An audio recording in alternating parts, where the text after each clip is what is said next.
नमस्कार दोस्तों, यीशु मसीह के नाम में आप सभी को जय यीशु एवं जय मसीह की। प्यारे मसीह भाई और बहनों, मुझे उम्मीद है कि आप सभी लोग अपने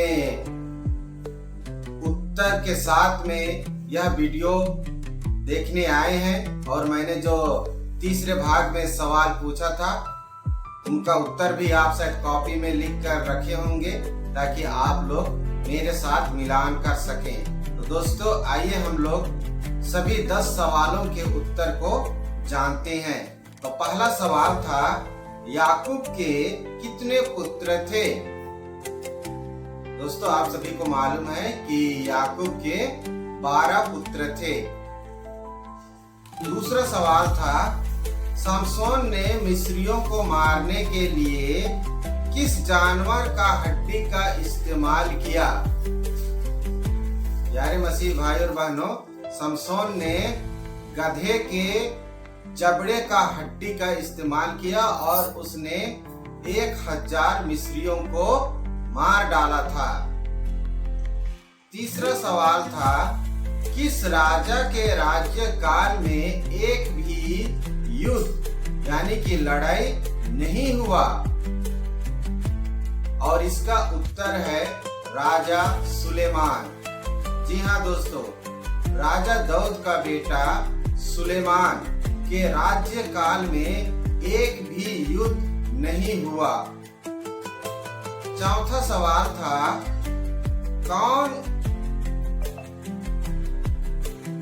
अच्छा दोस्तों, मैंने एक सवाल नहीं पूछा था और इसका चौथा सवाल है, कौन राजा है जो एक भी युद्ध नहीं हारा है? कौन राजा है जो एक भी युद्ध नहीं हारा? तो उसका उत्तर है राजा दाऊद, जिसे डेविड भी कहा जाता है। और इसी राजा दाऊद के बेटे सुलेमान के राज्य काल में एक भी युद्ध नहीं हुआ था। पांचवा सवाल था, एलिय्याह ने कितने पुजारियों को मरवा डाला? दोस्तों, आप सभी लोग जानते हैं कि नबी एलिय्याह ने 400 पुजारियों को मरवा डाला था, जिसकी वजह से इजेबेल ने एलिय्याह के ऊपर क्रोधित होकर कसम खाई थी कि आज शाम तक मैं एलिय्याह को मरवा डालूंगी, और जिसकी वजह से नबी एलिय्याह वहां से भाग गए थे।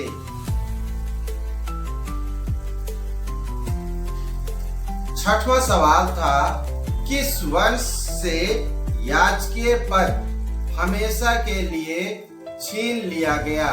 तो दोस्तों, इसका उत्तर है नबी एली के वंश से याजकीय पद छीन लिया गया, क्योंकि जब एली याजक था तब उनके बेटे कुकर्म करते थे।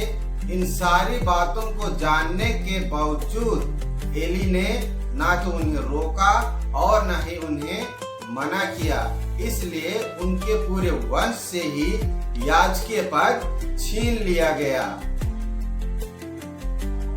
सातवां सवाल था, मंजूषा के अंदर क्या क्या रखा गया था?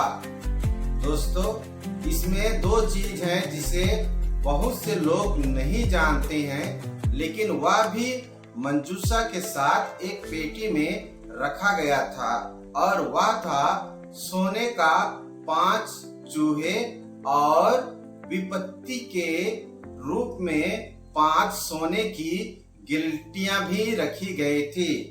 लेकिन मंजूषा के अंदर परमेश्वर के द्वारा दिया गया 10 आज्ञा की पट्टिका, हारून की लाठी और स्वर्ग से गिराए गए मन्ना को रखा गया था।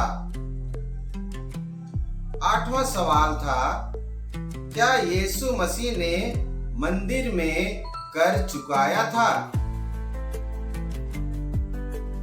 जी हाँ दोस्तों, क्या यीशु मसीह ने मंदिर में कर चुकाया था? तो इसका उत्तर है हाँ, यीशु ने मंदिर में कर चुकाया था। दोस्तों, जब यीशु यरूशलेम के मंदिर में प्रवेश कर रहा था, तब वहाँ कर लेने वाला या चुंगी लेने वाला यीशु से कर मांगा या टैक्स मांगा, लेकिन उनके पास नहीं था। तब यीशु ने कहा कि तालाब में जाओ या समुद्र में जाओ, वहां बंसी डालो और जो मछली फंसेगा उसके मुंह में एक सिक्का है, उसे लाकर हमारे लिए मंदिर का टैक्स पटा दो।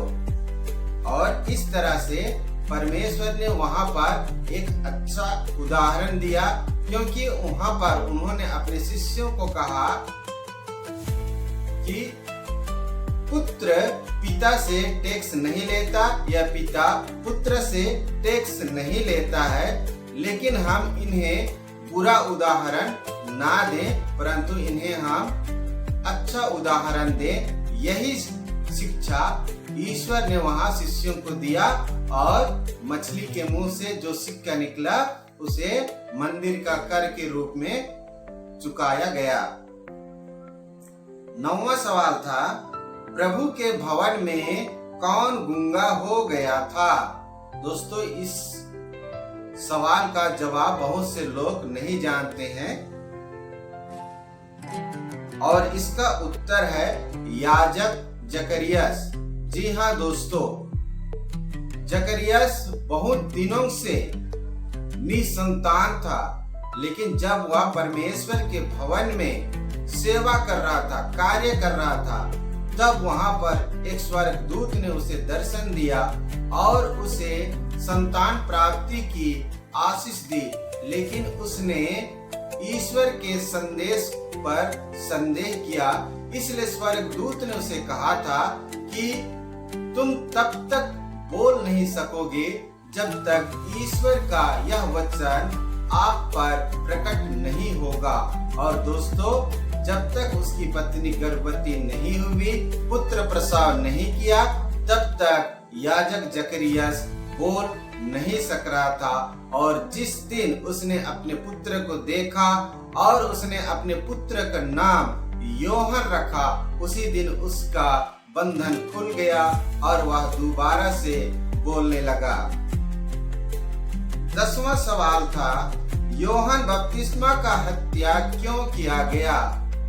तो इसका उत्तर है क्योंकि राजा हेरोद ने अपने भाई की पत्नी को अपना पत्नी बना लिया था, जिसे योहन बपतिस्मा खुले तौर पर कहता था कि आपने जो कार्य किया है वह गलत है। आपको अपने भाई की पत्नी को रखना आपके लिए अनुचित है। इसीलिए जो हेरोदिया थी वह योहन बपतिस्मा से नफरत करती थी और उन्होंने ही राजा हेरोद से योहन बपतिस्मा का हत्या करवाया। तो दोस्तों, यह था प्रश्नोत्तरी भाग 3 का उत्तर। दोस्तों, यह वीडियो आप लोगों को कैसे लगी आप लोग कमेंट जरूर कीजिए। यदि आप नए हैं तो चैनल को सब्सक्राइब कीजिए और मुझे सपोर्ट कीजिए। धन्यवाद। प्रभु यीशु मसीह की आशीष आप सभी के साथ बनी रहे। आमीन।